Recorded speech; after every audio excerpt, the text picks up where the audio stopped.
Hallo liebe Hausbauhelden, der französische Meisterkoch Auguste Escoffier, der hat es bereits gewusst. Eine gute Küche ist das Fundament allen Glücks. Aber was ist denn jetzt eigentlich eine gute Küche? Ja, neben leckerem Essen, was ist noch damit gemeint? Design, Optik, Farbe, Form? Das alles auch, aber es gibt noch andere wichtige Faktoren, die eigentlich ganz oben auf der Liste stehen sollten, es aber oft gar nicht tun. Und genau deswegen beschäftigen wir uns heute mit genau diesen. Und welche das sind, erfahrt ihr gleich.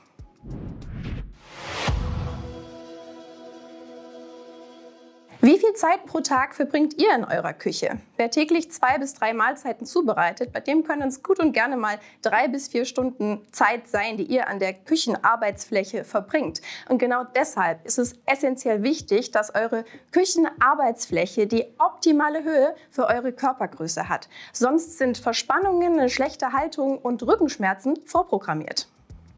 Aber wie findet ihr die optimale Höhe heraus? Da gibt's zum Glück eine einfache Faustregel. Stellt euch aufrecht hin, winkelt die Arme im 90-Grad-Winkel an und messt diese Höhe ab. Von dieser Höhe zieht ihr dann nochmal 15 cm ab.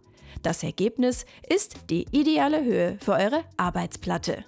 Wem das zu theoretisch ist, dem legen wir den Besuch in einem Küchenstudio ans Herz. Viele von ihnen bieten nämlich praktische, höhenverstellbare Arbeitsflächen. Hier könnt ihr das Ganze dann direkt testen. Was ist jetzt aber, wenn in eurem Haushalt mehrere Personen leben mit unterschiedlicher Körpergröße, ja? Und die beide auch noch gerne in der Küche sein wollen und kochen wollen? Wie findet ihr dann die richtige Höhe für eure Arbeitsfläche? Hier habt ihr 2 Möglichkeiten. Zum einen könnt ihr euch einfach auf das Mittelmaß zwischen den beiden optimalen Höhen entscheiden. Oder aber ihr plant direkt von vornherein 2 Arbeitsflächen in 2 unterschiedlichen Höhen. Dies kann beispielsweise bedeuten, dass die Kochinsel eine andere Höhe hat als die Küchenzeile. Oder ihr integriert eine tiefe Theke, an der beide bequem arbeiten können. Gesehen haben wir das zum Beispiel bei unserer Roomtour in Bremen, wo sich Lina und ihr Mann bewusst für diese Lösung entschieden haben und sehr glücklich damit sind. Fun Fact dazu noch am Schluss: Die Standardhöhe von Arbeitsflächen, die hat sich in den letzten 20 bis 30 Jahren verändert. Früher waren es so 86 cm und mittlerweile wissen wir von verschiedenen Küchenstudios, dass sie eigentlich keine Arbeitsfläche mehr verkaufen, die unter 91 cm hoch ist. Ja, woran liegt's? Ja, die Menschen sind größer geworden, das wissen wir. Aber liegt es vielleicht auch daran, dass mehr Männer kochen? Was denkt ihr? Nummer 2 der oft unterschätzten, aber essentiell wichtigen Punkte in der perfekten Küche ist die Dunstabzugshaube. Zunächst, warum ist eine Dunstabzugshaube so wichtig? Beim Kochen entstehen Dämpfe und Partikel, die ohne Abzug in eurer Küche bleiben würden. Dies kann die Luftqualität beeinträchtigen und eure Einrichtung beschädigen. Eine effiziente Dunstabzugshaube schützt also eure Gesundheit und eure Küche.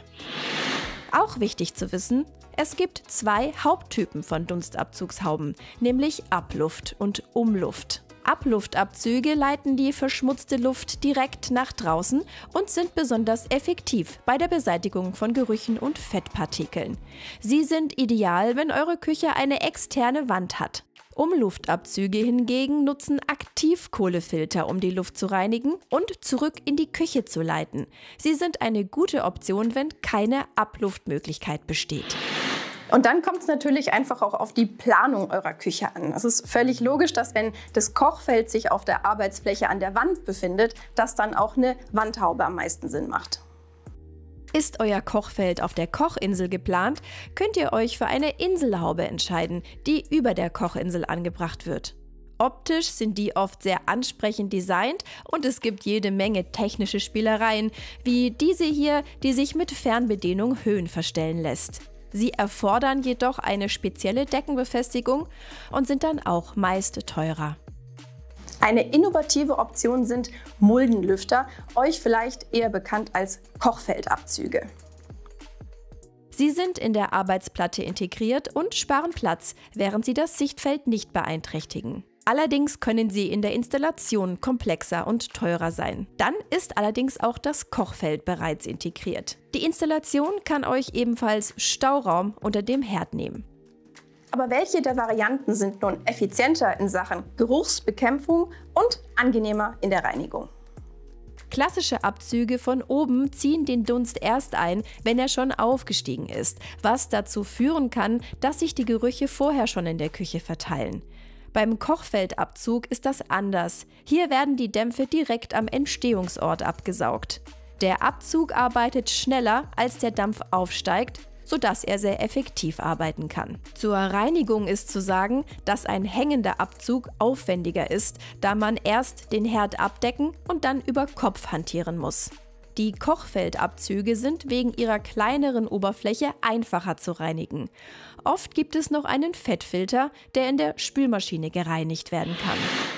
Ja, zum Thema Optik wollen wir an dieser Stelle eigentlich gar nicht so viel sagen, denn das ist ja schon einfach immer Geschmackssache. Deswegen orientiert euch bei der Entscheidung für eure Dunstabzugshaube vor allem an zwei Faktoren. Zum einen die Beschaffenheit eurer Küche, die Raumgröße, gibt es zum Beispiel eine Dachschräge, sind wichtige Faktoren. Und zum anderen euer Kochverhalten. Kocht ihr häufiger, mehrfach am Tag oder für mehr Menschen, dann braucht ihr einfach eine leistungsstärkere Lösung. Ja, wie sieht es in eurer Küche zu Hause aus? Wie habt ihr das Problem mit den unterschiedlichen Arbeitsflächenhöhen gelöst? Und für welche Art der Dunstabzugshaube habt ihr euch entschieden? Und warum? Lasst es uns in den Kommentaren wissen.